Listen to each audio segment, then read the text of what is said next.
La construcción de un mito de masa suele exigir un tributo biológico y psicológico que la historia tiende a sepultar bajo el brillo de los reflectores. A finales del siglo XX, el mundo fue testigo del ascenso del fenómeno pop más colosal de la era contemporánea, una figura cuya genialidad escénica parecía no tener límites terrenales. Sin embargo, detrás de la infraestructura multimillonaria, los récords de ventas insuperables y la histeria colectiva de los estadios, se ocultaba una realidad marcada por el aislamiento profundo y un trauma temprano originado en una infancia arrebatada a los 5 años bajo una disciplina implacable. Este expediente propone un viaje denso y detallado a través de los engranajes corporativos que transformaron a un niño prodigio en un producto global, analizando la creación de refugios emocionales incomprendidos como el rancho Neverland y los procesos médicos reales, como el vitíligo y las secuelas de quemaduras graves, que mutaron su apariencia física. Lejos del sensacionalismo plano de los tabloides y la deconstrucción superficial de los medios, nos adentraremos en la microhistoria de un hombre atrapado en la madurez que intentó desesperadamente rescatar su niñez perdida, solo para terminar devorado por una maquinaria implacable que construyó su gloria y programó su inevitable destrucción. Contexto sociocultural e infraestructura de la fama. La emergencia de Michael Joseph Jackson como un fenómeno cultural global no puede desligarse del entorno socioindustrial de la posguerra estadounidense, caracterizado por una severa segregación estructural y la industrialización de la cultura de masas. Nacido el 29 de agosto de 1958 en Gary, Indiana, Jackson creció en el seno de una familia de clase trabajadora de 10 miembros que habitaba una pequeña residencia de apenas 2 habitaciones en Jackson Street. Su padre, Joseph Joe Jackson, un antiguo boxeador y operador de grúas en la corporación siderúrgica US Steel, quien además tocaba la guitarra para el grupo local de rhythm and blues conocido como los Falcons, implementó un régimen doméstico de extrema disciplina y coacción física. Joseph estructuró un horario de ensayos obligatorios diarios que se extendía entre 2 y 3 horas consecutivas, sentándose habitualmente con un cinturón o una vara en la mano para castigar de manera inmediata cualquier error coreográfico o imprecisión vocal. Este entorno de violencia intrafamiliar, resentido con mayor intensidad por Michael debido a su corta edad y su temperamento altamente sensible, configuró una asociación psicológica neurótica donde la perfección artística era interpretada como el único mecanismo viable de supervivencia y protección personal ante los golpes físicos y el desprecio emocional. La advertencia explícita de su padre de que los abandonaría como a una patata caliente si dejaban de cantar marcó profundamente la psique del menor, consolidando la noción de que el afecto no era un derecho incondicional, sino un producto sujeto a la productividad económica y el rendimiento escénico. La cronología de este expediente hunde sus raíces en el 29 de agosto de 1958, una fecha que marca el nacimiento de Michael Joseph Jackson en Gary, Indiana, en el seno de un hogar obrero altamente militarizado bajo la mirada de sus padres, Joseph y Catherine Jackson. A principios de la década de 1960, se produce la constitución formal del grupo familiar, un periodo en el que Joseph Jackson unifica a sus hijos Jackie, Tito, Hermione, Marlon y Michael en un ensamble de alta disciplina técnica y ensayos diarios punitivos que moldearían el carácter del futuro artista. La implacable rutina de trabajo rinde sus primeros frutos en 1967, año en el que un Michael de apenas 9 años lidera a los Jackson 5 para obtener un premio en el Apollo Theater, consolidando el primer reconocimiento crítico de gran envergadura en la compleja escena cultural de Nueva York. Poco después, en 1968, tiene lugar el descubrimiento del grupo por parte de Bobby Taylor, líder de Bobby Taylor y los Vancouvers, un hito logístico que derivó en el avistamiento del ensamble en Gary y su posterior recomendación directa a las oficinas centrales de Motown Records. El despegue industrial se formaliza en marzo de 1969 con la firma de un contrato con la factoría de Berry Gordy, vinculando formalmente a los Jackson 5 al catálogo de Motown tras una audición decisiva realizada previamente en julio de 1968. Para agosto de 1969, se organiza la presentación oficial en Los Ángeles, una maniobra de propaganda en la que la célebre Diana Ross actúa como madrina mediática del grupo ante los principales ejecutivos de la industria musical en California. La maquinaria corporativa alcanza un récord histórico de éxitos en enero de 1970, cuando la alianza estratégica entre Berry Gordy y el equipo de producción conocido como The Corporation logra el lanzamiento consecutivo de los sencillos I Want You Back, ABC, The Love You Said de I'll Be There, posicionando a todos ellos de manera sistemática en el número 1 de las listas de ventas.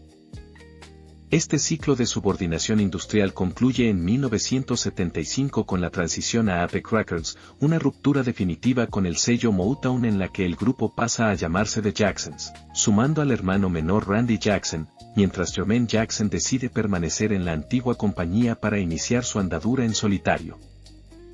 Este sistema punitivo familiar se integró con fluidez en la estructura taylorista de Motown Records, compañía discográfica incorporada por Berry Gordy en abril de 1960 tras recibir un préstamo familiar de $800 de la cooperativa B.R. Berry en 1959. Gordy, quien había asimilado los principios de la producción en serie durante sus años como trabajador en la línea de montaje de la planta Lincoln Mercury de Ford en Detroit, diseñó Headsville, USA, ubicada en el 2648 de West Grand Boulevard, bajo el concepto de una línea de producción musical. Su visión explícita radicaba en establecer un proceso mediante el cual un niño desconocido pudiera entrar por una puerta de la fábrica y salir por la otra transformado en un artista perfectamente pulido y comercializable.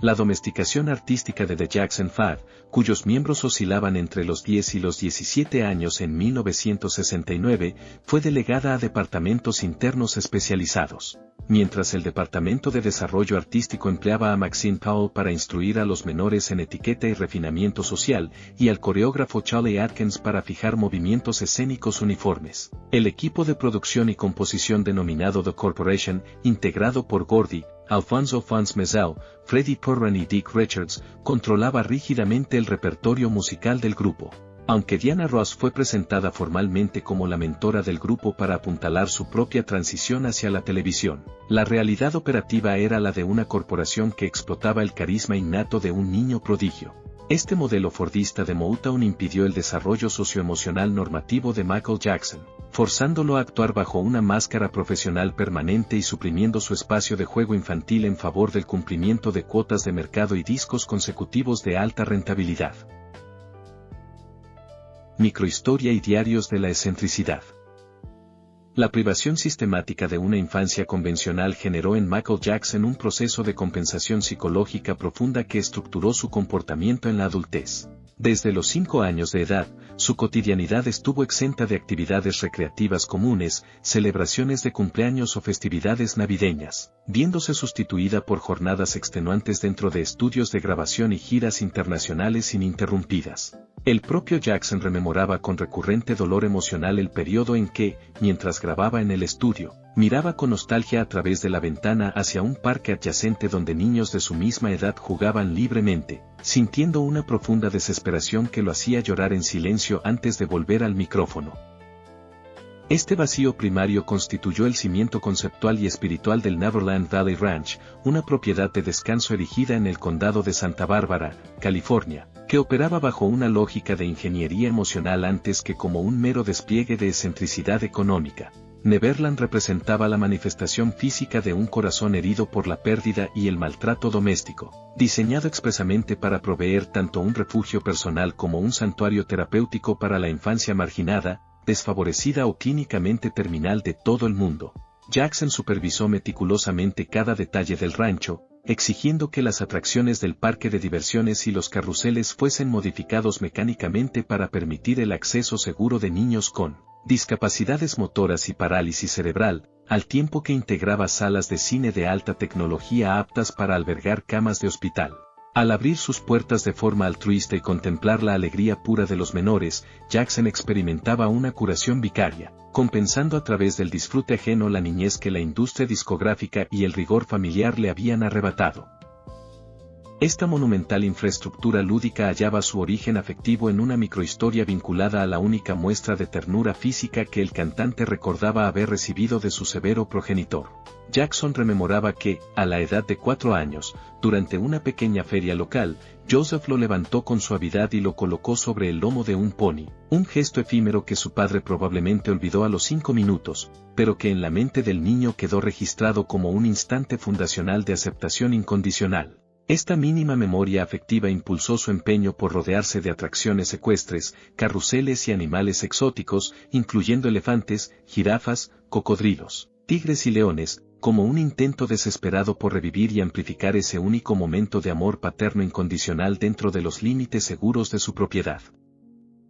La caracterización mediática de estas conductas bajo el rótulo peyorativo de síndrome de Peter Pan ignoró deliberadamente la etiología traumática de sus fobias sociales. Jackson manifestaba abiertamente experimentar un terror paralizante ante las multitudes de adultos ordinarios fuera del escenario, declarando sentirse verdaderamente seguro únicamente frente a las ovaciones del público o en compañía de la honestidad libre de juicios de los niños y los animales. Lejos de las cámaras, personas allegadas al rancho, como el visitante Dieter, daban testimonio de un Jackson completamente diferente, desprovisto de maquillaje, vistiendo vaqueros comunes, con barba de varios días y comportándose con una sencillez ajena a la teatralidad de su personaje público. El rancho operaba como un espacio libre de formalidades donde el costumista Michael Bush podía entregar trajes de Papá Noel para las festividades de sus allegados o donde su mascota Bubbles, un chimpancé que dormía en una cuna dentro de su habitación, encarnaba la compañía de seres incapaces de traicionarlo por incentivos financieros. Arqueología de la propaganda y persecución mediática.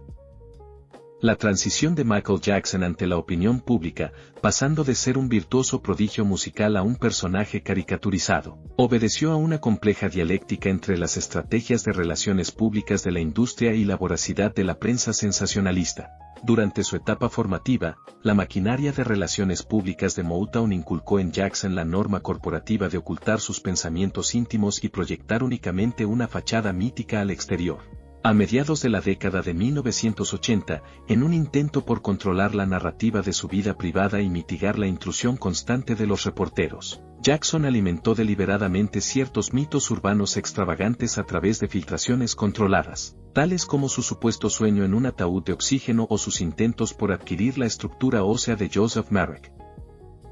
No obstante, esta estrategia de desinformación defensiva resultó contraproducente. Las agencias de noticias y los tabloides anglosajones cooptaron estas narrativas para construir un perfil de progresiva demencia y desconexión con la realidad, consolidando en 1987 el epíteto peyorativo Wacko Jacko, una etiqueta que el cantante despreció profundamente por considerarla una agresión sistemática a su humanidad. Cuando Jackson decidió suspender la filtración de anécdotas, el ecosistema mediático, consciente de que cualquier noticia vinculada al artista multiplicaba de forma exponencial sus niveles de audiencia, comenzó a fabricar calumnias directas. Este asedio constante inspiró composiciones combativas de su autoría, como Leave Me Alone en 1989 y posteriormente Scream en 1995 junto a su hermana Janet, donde exigió explícitamente el cese de la manipulación mediática y la persecución de los paparazzi. El asedio judicial contra el artista se articula formalmente a través de dos grandes ofensivas que configuran la deconstrucción de su figura pública en el fuero legal. El primer bloque analítico corresponde al caso de alegación civil de 1993, cuyo demandante principal fue Jordan Chandler, de 13 años, secundado por su padre Evan Chandler. El contexto de este acercamiento inicial se produjo tras una avería vehicular en el taller Randorrack perteneciente al padrastro del menor, David Schwartz. Por su parte, el origen del testimonio de cargo revela un procedimiento clínico perturbador, ya que Evan Chandler, tras extraerle una pieza dental a su propio hijo, obtuvo una declaración afirmativa de abuso mientras el menor se encontraba bajo los efectos del sedante hipnótico Amital. El trasfondo de esta primera acusación quedó expuesto mediante grabaciones telefónicas, destacando una cinta del 8 de julio de 1993 en la que Evan Chandler declara abiertamente que el bienestar de su hijo es irrelevante y que su verdadero objetivo es destruir la carrera de Jackson. Las demandas económicas iniciales comenzaron con la exigencia de $20 millones bajo la amenaza directa de radicar una acusación formal en el fuero penal si no se efectuaba el pago. El conflicto civil concluyó mediante un acuerdo transaccional extrajudicial de $23 millones firmado el 25 de enero de 1994. Sin embargo, la inconsistencia forense más devastadora para este relato surgiría años después, pues Jordan había descrito a Jackson como un hombre circuncidado, pero la autopsia oficial de 2009 demostró científicamente que el artista no estaba circuncidado. Finalmente, los testimonios de descargo de la defensa permitieron cerrar de forma definitiva la investigación penal en septiembre de 1994 ante la total falta de cooperación de la familia Chandler con las autoridades. El segundo bloque del expediente nos traslada al caso del juicio penal de 2005, donde el demandante principal fue Gavin Arvizo, también de 13 años, junto a su madre Janet Arvizo, una paciente de oncología pediátrica que previamente había recibido un profundo apoyo lúdico y financiero por parte de Jackson. El origen del testimonio de cargo se basó en las declaraciones de Gavin y su hermano Star Arvizo, quienes testificaron sobre el presunto consumo de una bebida alcohólica denominada por el entorno como Jesus Juice, además de una supuesta exposición a material pornográfico. En este escenario, el incentivo financiero volvió a quedar bajo sospecha al revelarse que Janet Arvizo acumulaba antecedentes previos por perjurio, un cobro cuestionable de $152,000 a la cadena JCPenney y una posterior condena formal por fraude de bienestar social. A diferencia del primer caso, la ofensiva no fue civil, sino que se materializó en la formulación de 10 cargos penales complejos por parte de la Fiscalía del Condado de Santa Bárbara. La resolución de este conflicto implicó un extenuante juicio oral de 14 semanas que culminó de manera categórica el 13 de junio de 1905 con la absolución unánime de todos los cargos. Las inconsistencias durante las audiencias fueron flagrantes, destacando el testimonio de Star Arvizo, quien afirmó haber visto una revista específica de agosto de 2003, una fecha en la que la investigación demostró que la familia ya no tenía ningún tipo de acceso a las instalaciones de Neverland. El pilar fundamental de descargo en el estrado fue la comparecencia de Macaulay Culkin, quien testificó bajo juramento haber dormido con Jackson repetidamente entre los 9 y los 14 años sin experimentar jamás ningún tipo de abuso, desmantelando así la narrativa de la fiscalía.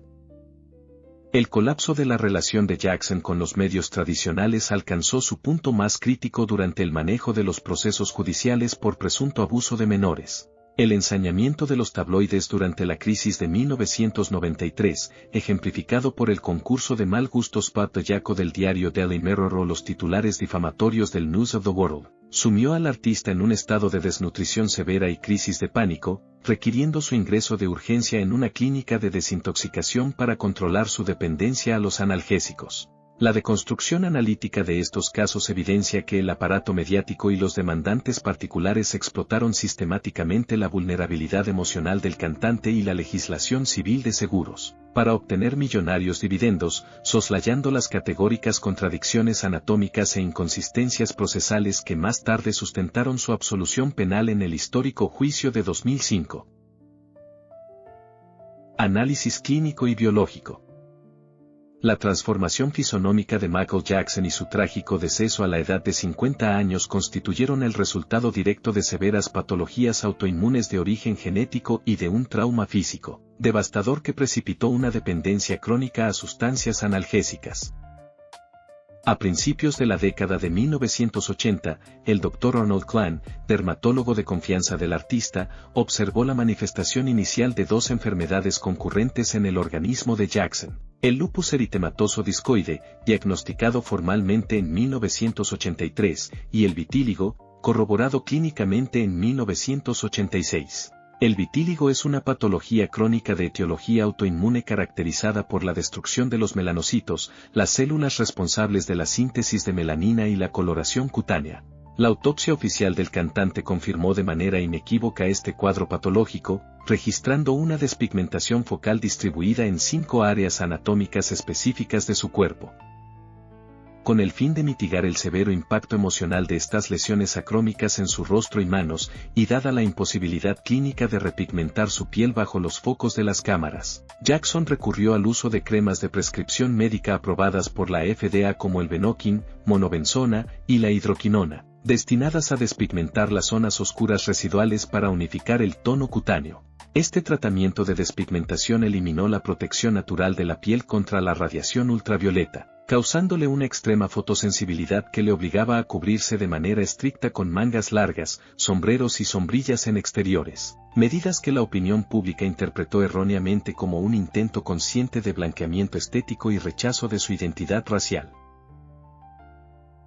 El declive físico del artista constituye un expediente médico complejo donde las patologías autoinmunes y los traumatismos severos trazaron una ruta de deterioro sistémico irrefutable. Este calvario biológico se manifiesta inicialmente en 1983 con la aparición del lupus eritematoso discoide, una condición caracterizada por lesiones cutáneas de carácter autoinmune que fueron observadas de primera mano por el Dr. Arnold Klein. Para contener los brotes, se estructuró un tratamiento basado en esteroides tópicos e inmunosupresores dermatológicos, dejando como consecuencia a largo plazo una remisión meramente parcial, puntuada por episodios recurrentes de fatiga extrema e inflamación generalizada en todo el organismo.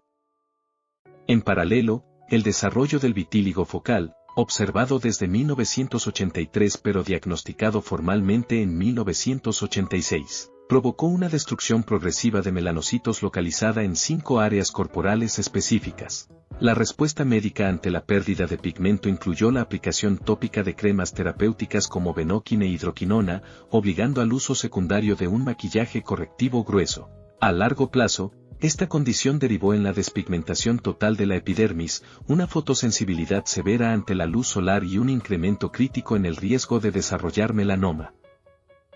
El punto de quiebre traumático ocurre el 27 de enero de 1984, fecha en la que Jackson sufre graves quemaduras en el cuero cabelludo durante un accidente en el Shrine Auditorium, registrándose quemaduras de segundo y tercer grado con pérdida total de tejido folicular. Tras recibir tratamiento de emergencia en el Broadman Medical Center y someterse a cirugías reconstructivas craneales, las secuelas definitivas se consolidaron en una alopecia cicatrizal irreversible, el uso obligado de pelucas y la aparición de un dolor neuropático crónico.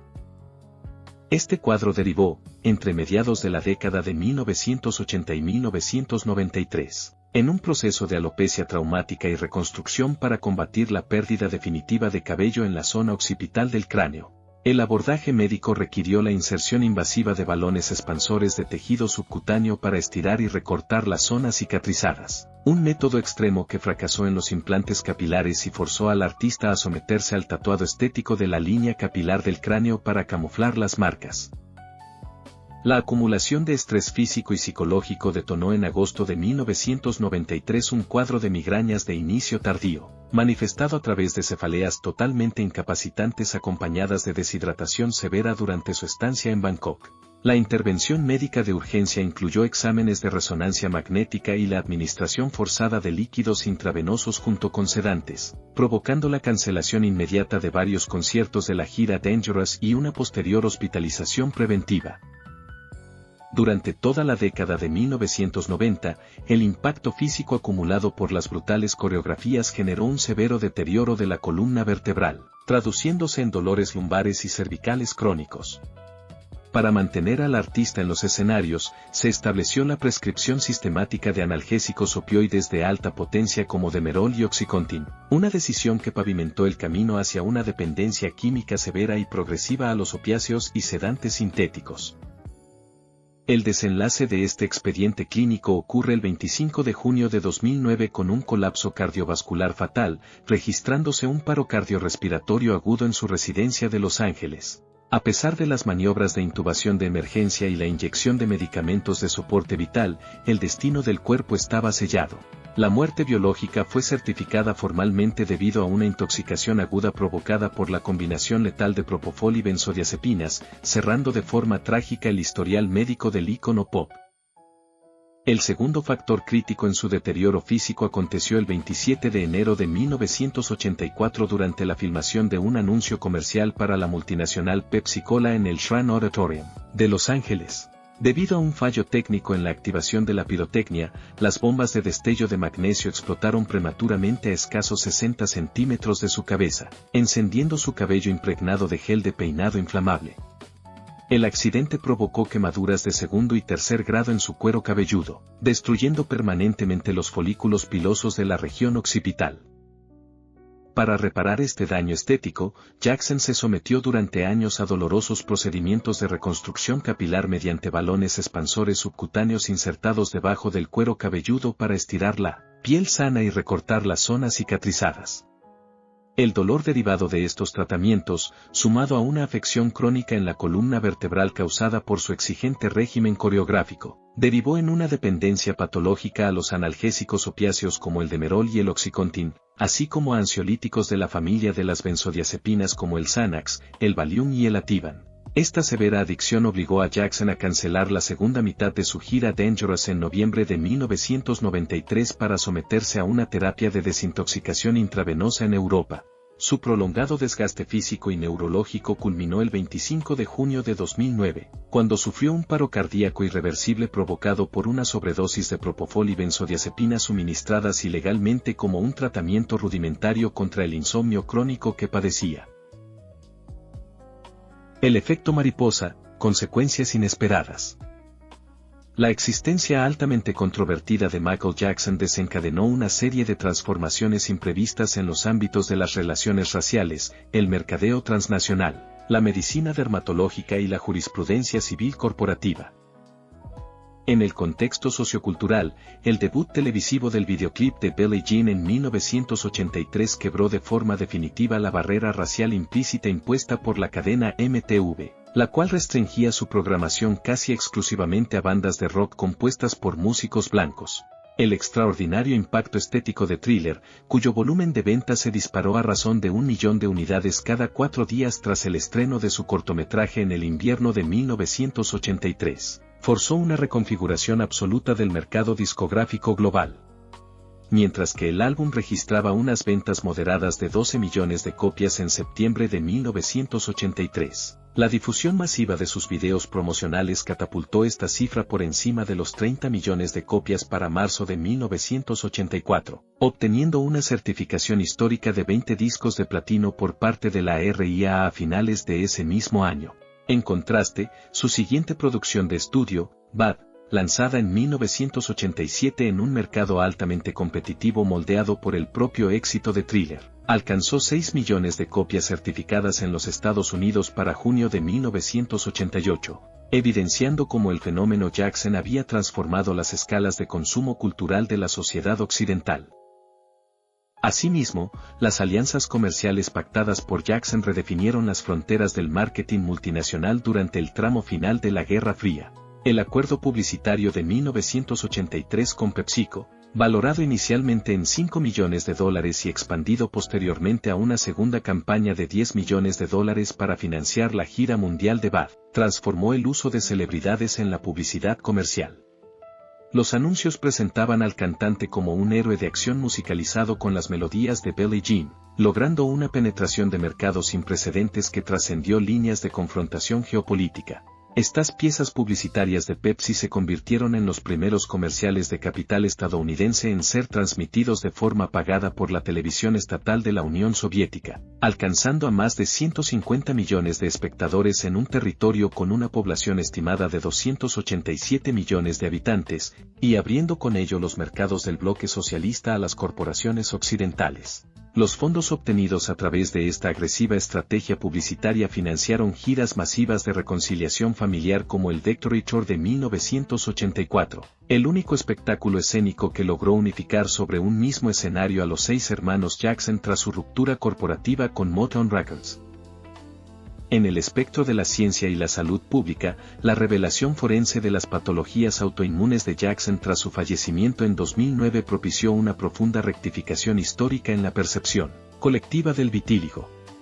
La confirmación biológica de que el artista padecía una despigmentación real desmanteló las teorías conspirativas sobre su supuesta alteración química voluntaria, impulsando a la comunidad científica internacional a instituir el 25 de junio, fecha de su fallecimiento, como el Día Mundial del Vitíligo. Este reconocimiento anual transformó el estigma social que rodeaba a la enfermedad en una plataforma global de visibilización y apoyo para millones de pacientes diagnosticados.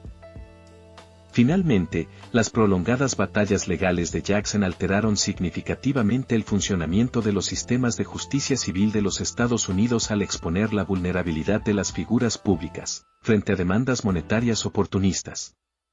El acuerdo de $23 millones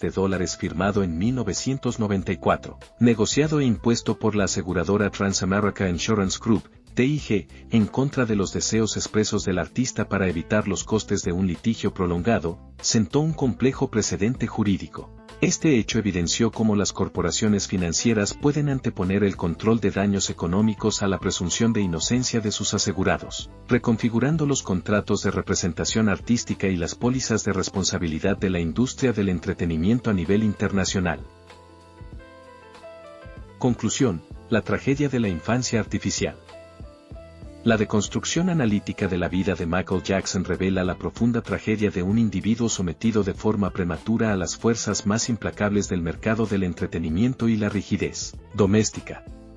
La tesis que define su comportamiento maduro y la edificación del rancho Neverland no como meras excentricidades voluntarias, sino como el desesperado intento de un adulto traumatizado por rescatar la niñez que le fue confiscada a los 5 años, halla un sustento científico e histórico irrebatible en el estudio de su microhistoria familiar, sus diagnósticos autoinmunes y su posterior persecución judicial.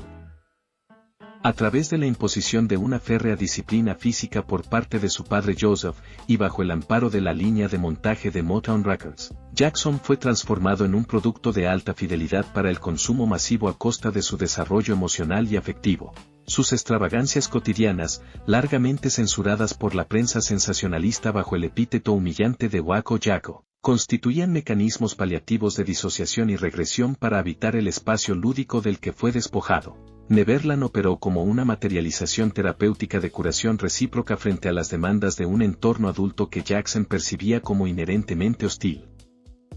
Asediado por un ecosistema mediático voraz y por procesos judiciales motivados por el lucro financiero que explotaron sus afecciones dermatológicas y su soledad estructural, el artista se recluyó en un progresivo aislamiento farmacológico que precipitó su deceso. Su legado imprevisto, reflejado en la ruptura de barreras de discriminación racial en la televisión, la apertura publicitaria en mercados de la Guerra Fría y la visibilización científica del vitíligo, consagra a Jackson como una de las figuras más influyentes del siglo XX. No obstante, su historia permanece como una seria advertencia sobre el altísimo coste humano de la fama industrializada y la mercantilización de la infancia, personificando la paradoja del creador capaz de brindar alegría incondicional a millones de personas mientras habitaba una soledad profunda y clínicamente irreversible.